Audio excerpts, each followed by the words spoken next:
Good morning, students. Today we'll be starting the new chapter, Areas Related to Circles, that is chapter 12. We already know that circumference, that is perimeter of a circle, is 2 pi r, जहाँ पे r radius of the circle होता है और पाई एक universal constant है, 22/7 इसकी value होती है, या 3.14 भी ले सकते हैं हम.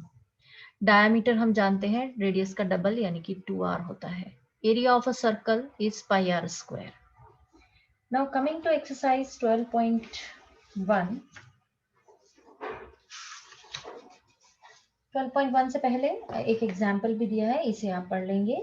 फेंसिंग एक सर्कुलर फील्ड की है. फेंसिंग का मतलब होता है बिल्कुल बाउंड्री पे फेंसिंग लगती है ना. और तो इसका मतलब हमें पेरीमीटर पे ध्यान देना है यहाँ पे. And perimeter is 2 pi r. ठीक है. And the field is ploughed at the rate. Ploughed का मतलब खोदी गई तो वो एरिया खोदा गया, तो एरिया निकालना है वहां पे. तो और फिर रेट आपको दिया हुआ है, तो कॉस्ट तो आप मल्टीप्लाई करके प्लॉइंग द फील्ड की निकाल सकते हैं. Now question number 1 is the radius of two circles are 19 and 9 centimeter. तो हमने R1 19 ले लिया, R2 9 ले लिया.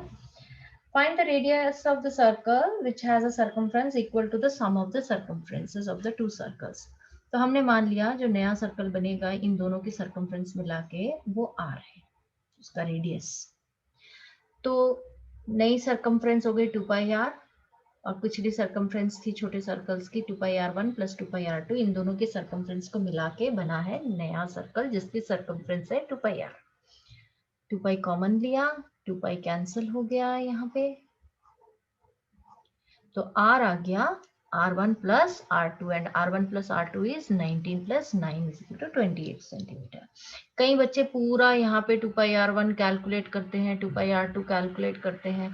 आंसर तो फिर भी सेम आएगा लेकिन अननेसेसरी आपका टाइम वेस्ट होगा. क्वेश्चन नंबर 2 में इसी तरह दो सर्कल्स दिए हैं जिनका रेडियस है 8 और 6 सेंटीमीटर, और दोनों को मिला के एक नया सर्कल बनता है जिसका रेडियस है r, और दोनों के एरियाज को मिला के. अब आपको एरियाज बोला है, तो दोनों के एरियाज को मिला के एक नया सर्कल बनता है जिसका एरिया उनके बराबर है दोनों सर्कल के एरियाज के. तो अब हम एरिया इक्वेट कर देंगे. Pi r square is equal to pi r1 square plus pi r2 square.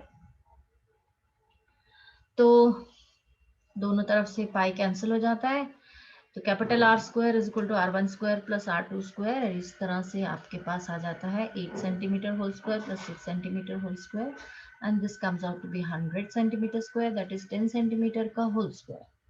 तो radius of the new circle is 10 centimetre.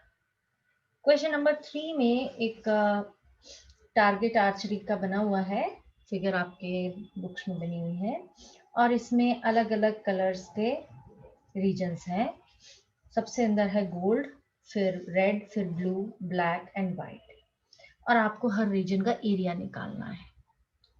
देखिए डायमीटर गोल्ड का दिया है 21, तो रेडियस हो गया 21/2, और हर बैंड की जो विड्थ है वो 10.5 दी हुई है. तो सबसे पहले एरिया ऑफ गोल्ड रीजन क्या होगा, पाई इंटू r स्क्वायर, यानी कि गोल्ड का रेडियस जो है उसका स्क्वायर. तो ये आपके पास आ गया 346.5 सेंटीमीटर स्क्वायर. अब गोल्ड प्लस रेड इन दोनों का मिला के रेडियस कितना होगा. गोल्ड का था 21/2, और विड्थ जो दी हुई है ये रेड वाली ये 10.5 दिया, सारी विड्थ 10.5 है, तो 10.5 आपने ऐड कर दिया, तो आपके पास आ गया रेडियस 21 सेंटीमीटर. तो area of gold plus red region ये पूरा ये आपके पास आ गया पाई इंटू इस रेडियस गोल्ड प्लस रेड का whole square, and this comes out to be 1386 centimetre square. अब सिर्फ जब एरिया ऑफ रेड रीजन निकालना है तो मतलब एरिया गोल्ड प्लस रेड में से एरिया गोल्ड को माइनस कर दिया, तो इस तरह से आपके पास आ गया 1039.5 सेंटीमीटर स्क्वायर. इसी तरह जब radius gold, red and blue ये तीनों को ऐड करेंगे तो ये रेडियस आ जाएगा ये बड़े वाले सबसे बड़े सर्कल का, तो ये आया 31.5. इसी तरह इसका एरिया निकालेंगे. तो ब्लू रीजन का जब हमें एरिया निकालना होगा तो ये पूरे एरिया में से सिर्फ एरिया गोल्ड प्लस रेड को हम माइनस कर देंगे, और इसी तरह से आप बाकी के बैंड्स की विड्थ भी अपने आप कैलकुलेट कर सकते हैं. कमिंग टू क्वेश्चन नंबर 4, आपको दिया है the wheels of a car are of diameter 80 centimetre. Diameter 80 centimetre है तो रेडियस कितना हुआ 40 centimetre. How many complete revolutions will the wheel make in 10 minutes when the car is traveling at a speed of 66 km per hour? तो speed of car है हमारी 66 kilometre per hour. क्योंकि यहाँ पे रेडियस आपका centimetre में आ रहा है तो इस किलोमीटर को हम चेंज कर लेंगे सेंटीमीटर में, और टाइम 10 मिनट्स दिया है तो इस आवर्स को भी हम चेंज कर लेते हैं मिनट्स में। तो ऊपर हमने न्यूमरेटर में डिस्टेंस ये किलोमीटर्स को सेंटीमीटर्स में चेंज कर दिया और डिनोमिनेटर में आवर्स को मिनट में चेंज कर दिया। तो हमारे पास स्पीड ऑफ कार आ गई 1,10,000 सेंटीमीटर पर मिनट। अब 10 मिनट्स में कितना डिस्टेंस ट्रैवल होगा? Distance is nothing but speed into time. तो 10 मिनट्स में मल्टीप्लाई कर दिया हमने 10 से, तो हमारे पास ये डिस्टेंस आ गया 11 लाख सेंटीमीटर।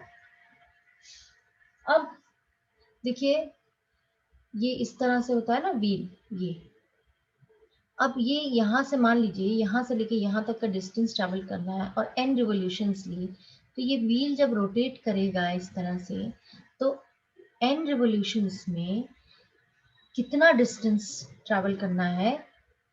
टोटल डिस्टेंस है हमारा 11 लाख सेंटीमीटर, और एक रिवोल्यूशन में जितना डिस्टेंस ट्रैवल होगा उसको जब हम n रिवोल्यूशन से n से मल्टीप्लाई कर देंगे तो वो टोटल डिस्टेंस के बराबर आना चाहिए। So if we take the number of revolutions of the wheel as n, then n into distance covered in one revolution is equal to total distance covered. तो n into 2 pi r, एक revolution में तो 1 circumference आता है यानी कि 2 pi r होता है, तो this is equal to total distance covered, और इस तरीके से हम n कैलकुलेट कर लेंगे 4375 रिवोल्यूशंस। क्वेश्चन नंबर 5 इज आपको एक करेक्ट चॉइस एमसीक्यू दिया हुआ है, करेक्ट चॉइस टिक करनी है। You are given perimeter and area of circle are numerically equal, यानी कि आपने बस पेरीमीटर यानी कि 2 पाई आर और एरिया पाई आर स्क्वायर को इक्वल ले लिया। अब दोनों तरफ से देखिए पाई कैंसिल हो जाएगा तो 2r is equal to are, एक एक आर भी आप कैंसिल कर देंगे तो you get 2 is equal to r, यानी कि radius is equal to 2 units. That is the first option. I hope ये सारे कंसेप्ट्स और ये सारे सवाल आप अपने आप सॉल्व कर पाएंगे, and still if you have any difficulty you can ask me. Thank you.